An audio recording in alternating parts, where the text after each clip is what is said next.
আমরা অ্যাকচুয়ালি যেই সংকটে আমরা ভুগছি মহিলাদের নিয়ে, অনেকে গার্জিয়ানরা দিতে চায় না, অনেক গ্যারান্টি দিয়ে নিয়ে আসতে গার্জিয়ানদের সহকারে আনতে হয়, পেশাপক্ষ ব্যাপার। তারপর আমরা যাদেরকে পেয়েছি, গতকালই আমরা যেটা আমি আমার ট্রেনিং কমিটির কাছে পেয়েছি, র্যাঙ্কিং হয়েছে, আমরা 632-এর উপরে আমাদের স্কোর এসে গেছে। তার মানে কি 720 হলো টোটাল স্কোর।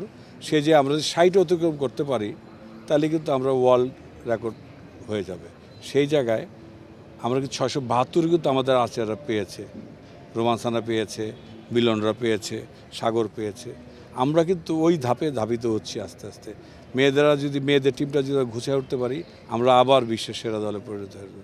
আমাদের টার্গেট কি? আমরা ইন্ডিয়াকে হারিয়েছি, আমরা জার্মানিকে হারিয়েছি, ইংল্যান্ডকে হারিয়েছি, আমরা অনেক বাঘা দেশকে হারিয়েছি। আমাদের একটাই কোরিয়াকে আমরা সেমিফাইনাল পর্যন্ত ধরেছিলাম, কিন্তু আমরা অভিজ্ঞতার কাছে হার মেনেছি, সেটাও 6 বছর আগে। এখন ইনশাল্লাহ আমরা তাদেরকে যদি আমরা হারিয়ে দিতে হবে, কোরিয়ান মানুষ আছে, কোরিয়াকে যদি হারিয়ে ফেলতে পারি তাহলে আমরা বিশ্বসেরা। আমরা সেই স্বপ্ন দেখছি এবং এই স্বপ্নকে বাস্তবে করতে হলে সবার সহযোগিতা দরকার। আমাদের মনোবল বাড়াতে হবে। আমাদের আর্চাররা চলে যাচ্ছে কেন? যখন দেখে আরেকটা গেমসে অ্যাচিভমেন্ট হলে তারা লাখ লাখ টাকা পুরস্কার পেয়ে যাচ্ছে, বাড়িঘর পেয়ে যাচ্ছে, আমাদের আর্চাররা কিছুই পায় না, তখন তারা ডিসহার্টেড হয়ে যাচ্ছে, চলে যাচ্ছে। এটা ঠেকাতে হবে, এটা সরকারকে উদ্যোগ নিতে হবে। আমি সরকারের কাছে আর কোনো কিছু চাই না, আমি শুধু একটা জিনিস চাই, আমরা ফেডারেশনের পক্ষ থেকে, যে আমরা সম্মানটুকু চাই এবং মূল্যায়নটুকু চাই। তাইলেই আমাদের টাকা চেয়ে অনেক বেশি হয়ে যাবে। তো আমার আর্চাররা বাংলাদেশমুখী থাকবে, তাদেরকে যোগ্য সম্মান দিলে তারা থেকে যাবে। এটাই তা যে জিনিসটা হয়েছে আজকে বিকেলে, এটা আমরা একটা সলিউশনে আসতে পারবো। যে ডিসি মহোদয়ের একটা জিনিস বলছে যে উপর থেকে যদি আমাদের একটু নির্দেশনা দিয়ে দেয় তাহলে কিন্তু আমরা আপনাদের কাজগুলো করে দিতে পারি। জায়গায় কিন্তু সিলেকশন করা আছে, বিশেষ করে নীলফামারী, চুয়াডাঙ্গা, চিটাগং, এগুলো কিন্তু আমাদের, এবং এই যে নাটোরে খুবজুপুর একটা গ্রাম, সেই গ্রাম যে এতটা বিকশিত, আমাদের মাননীয় স্বাস্থ্য সেবা সচিব উনি এটা নিজের তত্ত্বাবধানে যে উৎসবটা করেছেন, এটা অভূতপূর্ব, এটা চিন্তা করা যায় না। তা আমরা যদি উপর থেকে একটা নির্দেশনা দিতে পারি, মাননীয় উপদেষ্টা মহোদয় যদি একটু খতিয়ে দেখে, এবং আমাদের যে আজকে যে পরবর্তী চিফ গেস্ট যিনি বিকেলে আছেন ওনাকে আমরা রিকোয়েস্ট করব, যদি ওরা একটু বলে দেন, ডিসি সাহেবরা ওদের আরেকটু অ্যাক্টিভ হয়ে আমাদের যেগুলো আমরা পেয়ে যাবো ইনশাল্লাহ। গাজীপুরে যে এক্সেলেন্স সেন্টার গড়ার একটা স্বপ্ন ছিল অনেক বছর ধরে, সেটার আপডেটটা কি? আসলে ব্যাপার হয়েছে কি, ওইটা এখনও আমাদের আছে, কিন্তু ওইটা যত শব্দ না, এত এক্সেলেন্স থাকবে না, এক্সিলেন্ট হবে না আর কি। এটা যদি আমরা নীরব নিভৃতে একটা প্রশিক্ষণ কেন্দ্র করতে পারি, যেমন চিটাগাং, বান্দরবান, এদিকে ধরেন নীলফামারী, ময়মনসিংহ অঞ্চলে, যেগুলো নিরবচ্ছিন্ন এলাকায় নিরবচ্ছিন্ন প্রশিক্ষণ দিতে পারে, সেইখানে হলে ভালো হয়। আমাদের স্বপ্ন হলো একটা বিশ্বমানের একটা সেন্টার করা।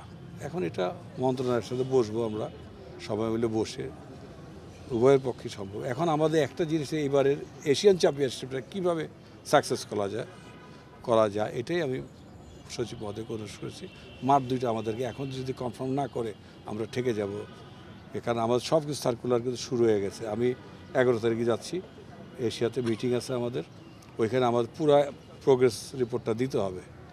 এটি নিশ্চয়তা আছে, মাঠ দুটো আমাদের, আমরা তো কিন্তু ক্যান্সেল এটা নিয়ে যাবে ইন্ডিয়া বা কোনো একটা দেশ, এই চ্যাম্পিয়নশিপটা নিয়ে যাবে। কাজে আমাদের দরকার স্থিতিশীলতা, আমরা কাজকর্মে যাতে আমরা আমাদের সাকসেস করতে পারি।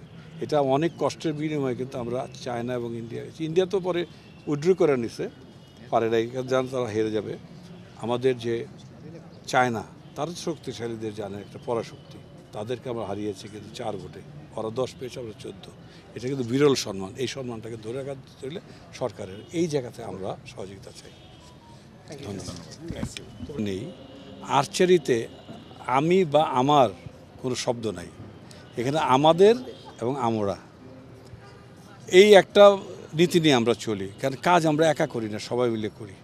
আমাদের সাথে জাতীয় ক্রীড়া পরিষদ আছে, আমাদের সাথে মন্ত্রণালয় আছে।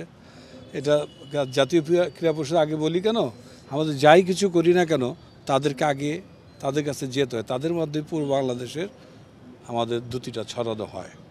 সেই হিসাবে আমি আর্চারি ফেডারেশন হিসেবে আমরা সবসময় তাদের সাহায্য প্রত্যাশা করি। তবে আমি একটা জায়গায় একটু দ্বিমত পোষণ করি, সব কিছুতে যে টাকাটা কেন আমি মন্ত্রণালয়ের কাছে চাবো, এইটা আমি কখনই পছন্দ করি না আমরা আর্চারি ফেডারেশন। কারণ আমরা চেষ্টা করি নিজেরা স্বয়ংসম্পূর্ণ থাকার জন্য। আমাদের হয়তো 100 কোটি টাকা আমাদের ব্যাংক ডিপোজিট নাই, যতটুকুই আছে আমরা ওটাই নাড়াচাড়া করে চলি। সরকার যেটা দেয় সাদরে গ্রহণ করি এবং আমরা এটা কাজে লাগাবার চেষ্টা করি। আমরা যে চেষ্টা করি এবং সফল হই, এটা আজকে আমাদের ফলাফলই বলে দিচ্ছে। কারণ আমরা অলিম্পিকে খেলতে যেতে পারি একমাত্র ফেডারেশন, আমরা 10-এ 10 একমাত্র ফেডারেশন, আর সব কিছুতেই আমরা কিন্তু এগিয়ে আছি।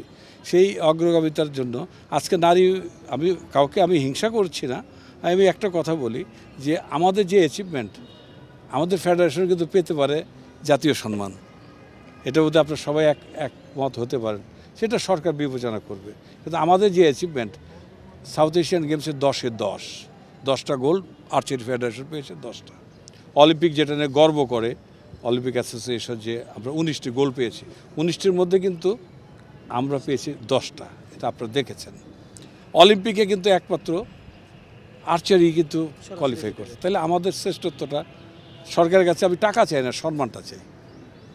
আমরা টাকা জোগাড় করব, বাড়ি বাড়ি ঘুরে, আমরা জন ঘুরে 1 টাকা 50 পয়সা করে হলেও আমরা চাঁদা তুলে আমরা আর্চারি চালাতে পারবো। কিন্তু সম্মানটা কিন্তু দেওয়ার মালিক আল্লাহ, এবং আল্লাহর পক্ষে সরকার।